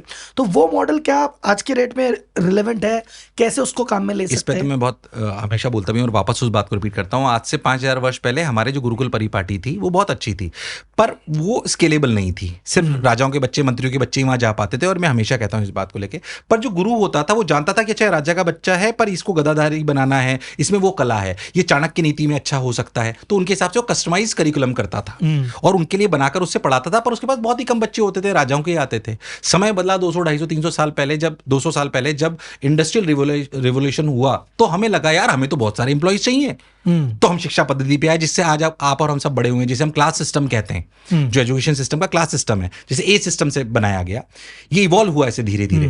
तो इससे हम स्केलेबिलिटी तो ले आए कि सबको हम पढ़ा पाए, बट हमने वो कस्टमाइजेशन मिस कर दिया। मुझे लगता है टेक का अगर वो इंटीग्रेशन ढंग से कर दिया जाए तो स्केलेबिलिटी के साथ साथ ये टेक उस चीज को अचीव कर सकता है। तो मॉडर्न गुरुकुल जिसे आप बोल रहे हो, it should be customised with monitoring systems, ताकि बच्चा मोटिवेटेड भी रहे, मॉनिटर्ड भी रहे। मैं नहीं बोलता मोटिवेशन जरूरी नहीं है, पर मोटिवेशन के साथ मॉनिटरिंग भी बहुत आवश्यक है। छोटा बच्चा है, अगर वो गलत ट्रैक पे है तो उसे ढूंढना, उसे वापस ट्रैक पे लाना बहुत जरूरी है, पर मोटिवेट भी करना बहुत जरूरी है। तो मॉडर्न गुरुकुल का सही अगर अपन फिलॉसफी की बात करें तो उससे सीखने की प्रक्रिया को सिखाना ताकि वो सेल्फ लर्नर बने। दूसरी बात जो मैं हमेशा कहता हूं, उसे मैं वापस बोलता हूं, और एक पॉडकास्ट में मैंने इसको 2-3 बार बोला है, वापस बोलता हूं, कि असलियत में उन्हें समझाना कि उन्हें किससे प्रभावित होना है, ये बहुत इंपॉर्टेंट है सर। 2 टाइप की लीडरशिप होती है, मैं 2 मिनट लूंगा पर इस पर बोलना चाहता हूं। 2 टाइप की लीडरशिप होती है। 2 टाइप लीडरशिप होती है। एक वो लीडर होता है जो आपको यह एहसास करा देता है कि मैं तुम्हारे लिए कुछ भी कर सकता हूं, कुछ भी। और दूसरा वो लीडर होता है जो आपको यह एहसास कराता है कि तू कुछ भी कर सकता है। पर सच्चाई ये है कि दुनिया को पहला वाला ज्यादा पसंद आता है, जो आपको एहसास कराता है कि मैं तुम्हारे लिए कुछ भी कर सकता हूं, कि वो भगवान तरीके से लगता है। बट असलियत में आपके लिए भगवान वो है जो आपको एहसास कराए कि तुम कुछ भी कर सकते हो, क्योंकि एम्पावर तो आप तब हो रहे हो ना। ये अंतर है पॉलिटिकल लीडर और संत में। अगर आप ध्यान से देखो तो पॉलिटिकल लीडर आपको यह एहसास कराता है मैं तुम्हारे लिए कुछ भी कर सकता हूं। एक अच्छा संत आपको एहसास कराता है कि तुम्हारे में वो क्षमता है कि तुम कुछ भी कर सकते हो। इसका एग्जाम्पल आप वर्ल्ड वॉर 2 से देख सकते हो, Hitler and Winston Churchill. Winston Churchill ने इंग्लैंड को एहसास कराया कि तुम कुछ भी कर सकते हो, नहीं तो उस समय उनकी ताकत ही नहीं थी कि वो जर्मनी से लड़ पाए। पर हिटलर ये एहसास कराता था कि मैं तुम्हारे लिए कुछ भी। तो there are 2 type of leaderships. तो बच्चे को यह समझाना कि तुम्हें किससे प्रभावित होना है, ये भी शिक्षा है। क्या मैं शायद थोड़ा नहीं सर, अलग पे चला गया? अरे सर, अलग में जाते हैं मुझे ज्यादा सर बातें करते हैं कुछ पर्सनल लाइफ के बारे में। सबसे पहली चीज तो जैसे एक सवाल मुझसे पूछते हैं, मेरा भी लुक यही रहता है और मैंने मेरे बाद आपको देखा, आप भी लगभग सेम लुक में ही दिखता है। तो इस लुक के पीछे का क्या राज है सर? सिंपल, एक तो हंसी मजाक वाली बात, ये ड्रेस मेरी वाइफ भी पहनती है, तो मेरे बहुत पैसे बच रहे हैं क्योंकि वाइफ को ड्रेस नहीं दिलानी पड़ती, और मेरे भी पैसे बच रहे हैं। और ये शायद थोड़ी मजाक वाली बात हो गई, बट ऑनेस्टली कुछ 20 शर्टें एक कलर की, 20 पैंटें एक कलर की रखी हुई हैं, कोई सुबह दिमाग नहीं लगाना है, पहनना है, निकलना है। दूसरी बात, बच्चे को भी ये बोलता हूं, जब ये पहनता हूं तो वाकई रोज ये एहसास होता है कि शिक्षा के प्रति मेरा धर्म है और कर्तव्य है। ये एहसास रोज आता है इस ड्रेस के साथ। जब भी इस ड्रेस को पहनता हूं तो वो कर्तव्य, क्योंकि शिक्षा ने मुझे सब कुछ दिया। हो सकता है मेरी बात किसी को बनावटी लग जाए, बट मैं उनसे कहना चाहता हूं कि मुझे शिक्षा से प्रेम क्यों ना हो। आज से 20 साल पहले नितिन जो कोई नहीं जानता था, आज शिक्षा ने मुझे सब कुछ दिया जो मैं चाहता था, क्यों ना प्रेम हो। तो जब मैं पहनता हूं तो कर्तव्य भी साथ में पहनता हूं, तो वो एहसास मुझे बहुत कॉन्फिडेंस लाता है, कर्तव्य का भाव लाता है। तो आप एक अच्छा इंसान हो, ये भाव अंदर, मतलब बेसिकली यूनिफॉर्म हो गई कि भाई अब एक बार पहन ली तो घर में कैसे भी हैं, कुछ भी विचार चल रहा है, ये आ गया तो बोले बस। मैं सर सुबह से सुबह पहनता हूँ, रात को सिर्फ नाइट ड्रेस पहनता हूँ, बाकी कुछ नहीं। मैं पार्टियों में भी इसी में जाता हूँ। मेरे घर पे भी लोग परेशान हैं कि तुम शर्ट तो चेंज करके चलो, तो मुझे लगता है ठीक है, ये आइडेंटिटी है।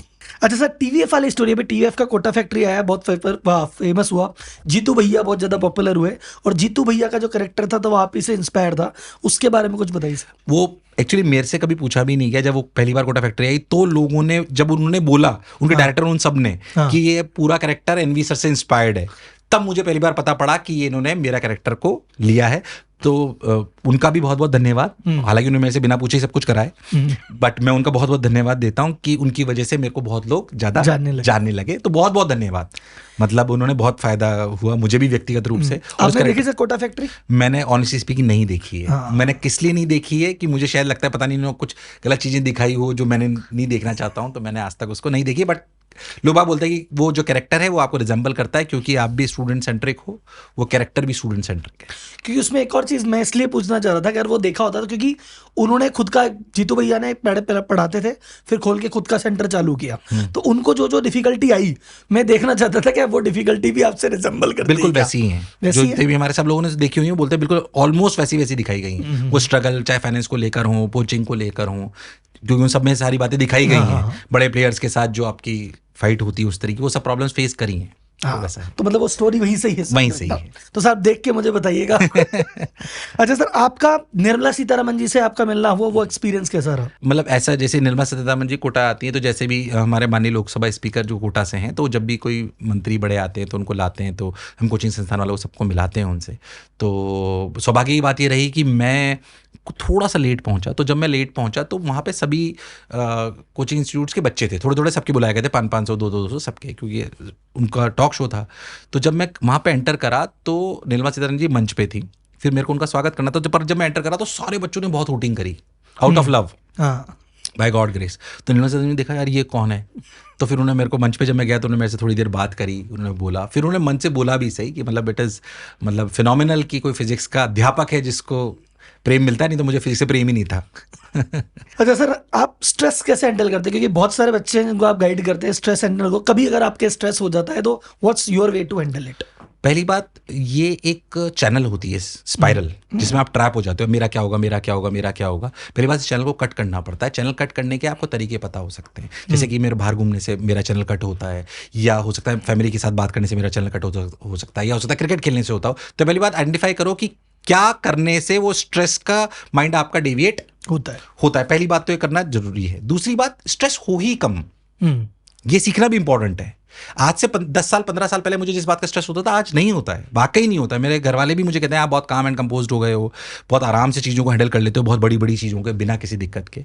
तो ये प्रैक्टिस करने से आता है। जैसे अपन कहते हैं ना, एम्पैथी प्रैक्टिस करनी पड़ती है, आपको स्ट्रेस मैनेजमेंट प्रैक्टिस करना पड़ता है। तो जब स्ट्रेस हो रहा है तो सबसे पहली बात जो मैं बच्चों को भी बोलता हूँ, आइडेंटिफाई करिए कि मुझे स्ट्रेस हो रहा है। मोस्ट ऑफ द टाइम तो हम रिलेक्टेंट होते हैं, मुझे कोई स्ट्रेस हो ही नहीं रहा, हमें हो रहा होता है तो भी हम एक्सेप्ट नहीं करते हैं। फर्स्ट एक्सेप्ट द रियलिटी कि आपको स्ट्रेस हो रहा है, then try to identify the processes कि जिससे आप उसको कट कर सकते हो। और कट करने के, स्ट्रेस के कट करने के सबके तरीके बहुत अलग अलग हैं। अब इसके पीछे जाना है कि मुझे स्ट्रेस हो ही ना। स्ट्रेस किस बात से होता है? इनसिक्योरिटी, कंपैरिजन, कि अच्छा मेरे दोस्त आगे निकल जाएगा, कंप्यूटर आगे निकल जाएगा, इनको आप अवॉइड करना चालू करें। जैसे मेरे को किसी ने बोला कि हमने सीखा है कि अच्छा व्यक्ति वो होता है जो, बुरा व्यक्ति वो होता है जो बदले की भावना रखता है, अच्छा व्यक्ति वो होता है जो माफ कर देता है। मैंने गुरुजी से बात बोली, हमारे गुरुजी हैं, तो उन्होंने बोला इससे भी ऊपर एक स्टेट है, आपको ये भाव ही ना आए कि किसी ने कोई गलती करी है तो माफ करने की तो बात ही नहीं आएगी।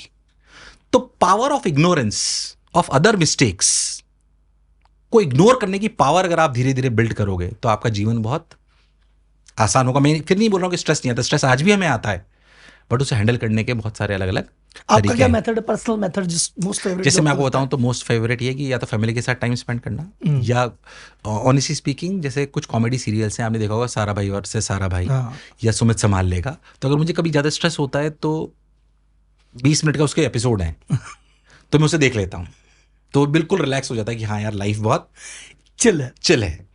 और सर एक और चीज मैंने देखी, स्ट्रेस का कारण बहुत काफी हद तक ये मोबाइल भी है इसलिए 100% है। क्योंकि जैसे मैं कह रहा हूँ जीवन में 1000 गलत घटनाएं हो रही है, मुझे 1 मिनट में सारी देखने को मिल गई। मैं कह रहा हूँ हाँ यार देश में ये भी गड़बड़ी है, देश में मतलब मैं कह रहा हूँ मुझे टेंशन होनी चाहिए मेरी जिंदगी में क्या है, मेरे घर में क्या है, मेरे ऑफिस में क्या है, 3 जगह की टेंशन मैक्सिमम मैं ले लूँ। लेकिन आज की डेट में मेरे को देश की भी टेंशन है, विदेश की भी टेंशन है, इसकी भी टेंशन है, उसकी भी टेंशन है, तो सारी टेंशन मर्ज होकर बड़ी टेंशन हो गई बहुत बड़ी टेंशन होगी। और मैं इसलिए बोलता हूँ कि जो आप कंटेंट देख रहे हो, जैसे पहले हमें ऐसे बोला जाता है, मैं इसे थोड़ा सा आगे बढ़ाना चाहता हूँ कि पहले हमें ऐसे बोला जाता था कि आप उन सब लोगों का एवरेज होते हैं जो 5 लोगों के साथ आप रहते हैं, ऐसा बोला जाता है और ऐसा सच भी है। मैं इसको थोड़ा रेक्टिफाई करना चाहता हूँ। आज की तारीख में आप वो हैं जो आपकी फीड्स हैं डिजिटल मीडिया की, आपका जो कंटेंट स्क्रॉल हो रहा है वो आप उनका एवरेज है। तो पहली बात, अपना कंटेंट बहुत वाइजली चूज करिए। जैसे बोलते हैं दोस्त वाइजली चूज करिए। ऐसे मोबाइल पे क्या आप देख रहे हो, हम बार बार बोलते हैं मोबाइल वरदान भी अभिशाप भी है, तो आप उसे वरदान बना रहे हो अभिशाप बना रहे हो, आप पे निर्णय करता है। मैं हर बच्चे को और खुद भी ये करता हूं, हर रोज 2 दिन में 3 दिन में देखता हूं मेरी फीड सही आ रही है नहीं आ रही, नहीं आ रही है तो नॉट इंटरेस्टेड।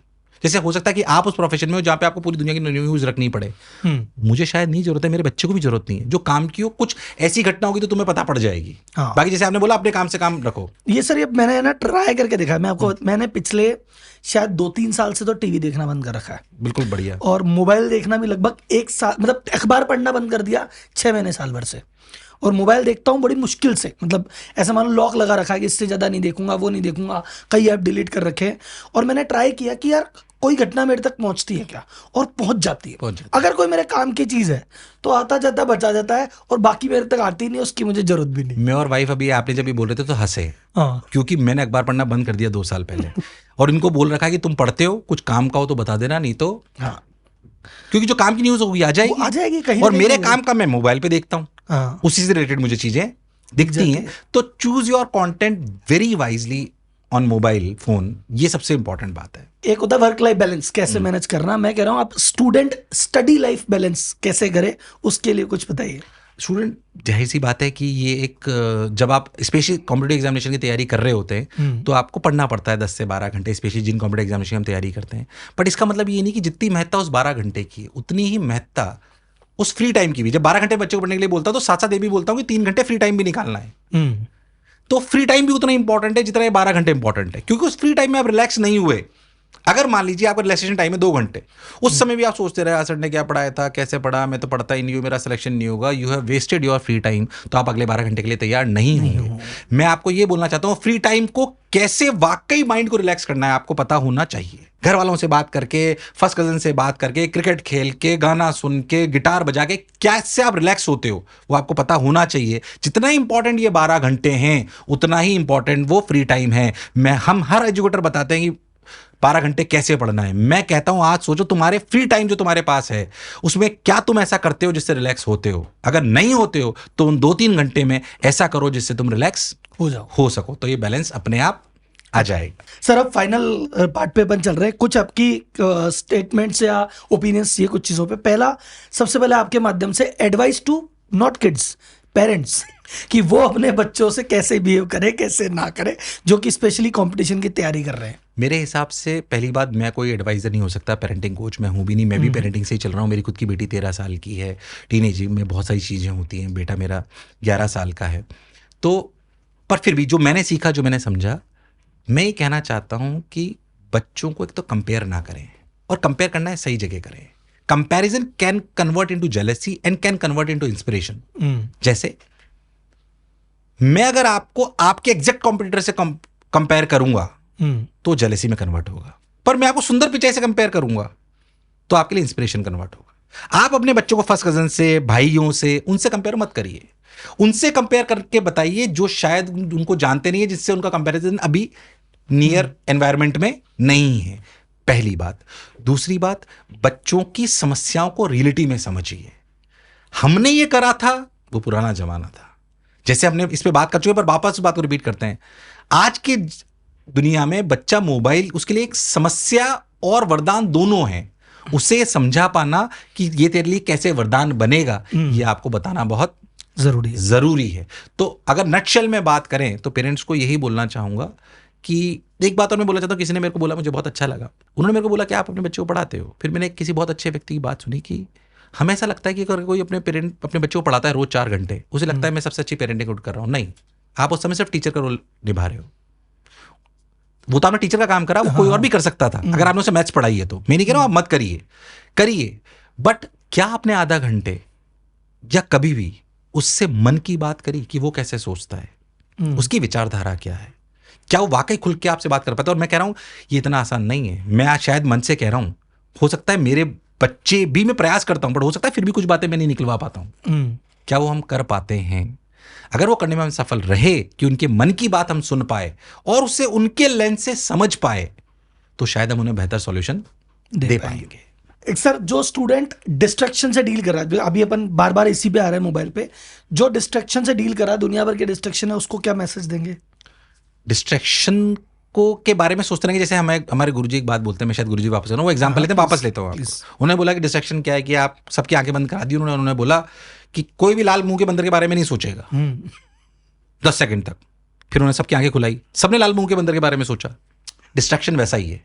मैं मोबाइल नहीं देखूंगा तो हम पक्का देखेंगे। पर मैं मोबाइल आज अभी अपने को पॉडकास्ट करते हुए 1.5-2 घंटे हो गए। आपने भी मोबाइल नहीं देखा, मैंने भी नहीं मोबाइल नहीं देखा, क्योंकि हम काम कर रहे हैं, हम कर्मशील लोग हैं। मैं कह रहा हूं अपने आप को कर्म की तरफ झोंक दो। मैं ये नहीं करूंगा, इसको छोड़ दो, मैं ये करना है मुझे, और उसमें लग गए तो डिस्ट्रैक्शन कोई भी आपको बाधा नहीं होगा। Great sir. एक और इससे मेरे को एक इंटरेस्टिंग चीज याद है। एक बुक है, बहुत सुपर टॉप पॉपुलर में रहती है हमेशा, पावर ऑफ हैबिट करके है, चार्ल्स डुहिग के।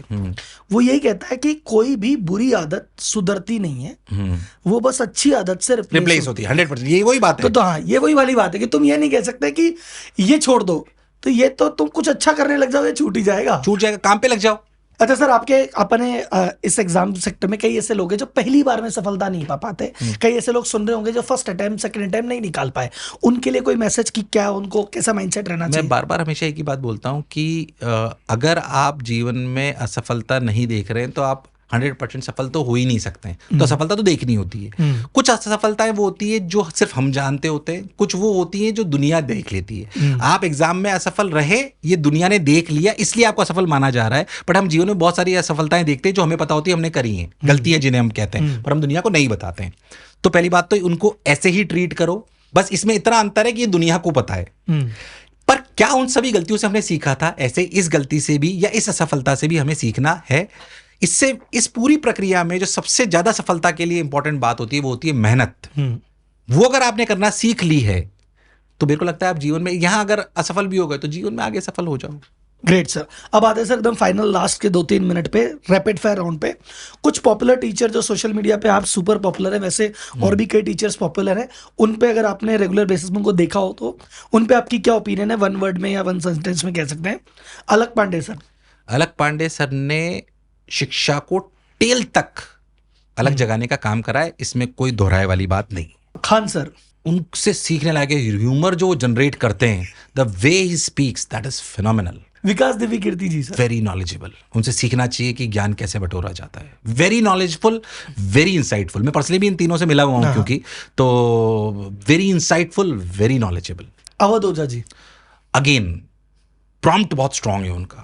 किसने जो हाजिर जवाबी अपन कहते हैं ना, अवध ओझा सर में जबरदस्त। अच्छा सर, अब नेक्स्ट चीज, आपको क्या लगता है नेक्स्ट एजुकेशन मिनिस्टर किसको होना चाहिए आपके अकॉर्डिंग? मुझे लगता है जिसने एजुकेशन पे पूरी जिंदगी बिताई हो, एजुकेशन मिनिस्टर तो वही होना चाहिए।